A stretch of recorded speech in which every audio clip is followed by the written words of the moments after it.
Professor माहिर फल्कियात हुमायूं अफजल भट्ट की रबीउल अव्वल के बारे में पेश गोई। रबीउल अव्वल का चांद 24 अगस्त को नजर आएगा।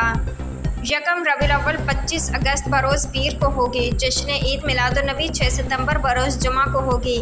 पूर्णी चांद ग्रहण 6 से 8 सितंबर को होगा। सूरज ग्रहण 21 सितंबर बरोज़ इतवार को होगा।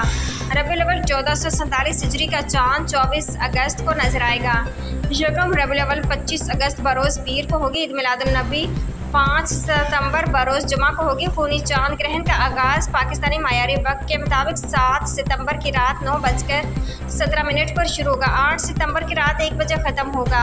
ये ग्रहण पाकिस्तान के अलावा पूरे एशिया ममालिक और पूरे यूरोप, ऑस्ट्रेलिया, न्यूजीलैंड, अफ्रीका, मगरबी शुमाली अमरीका और जनूबी अमेरिका में देखा जा सकेगा। पूर्णी चांद ग्रहण के असरात से दुनिया के बाज़ ममालिक में हुकूमतों की तब्दीली, कुदरती आफात से जानी और माली नुकसान का खदशा रहेगा।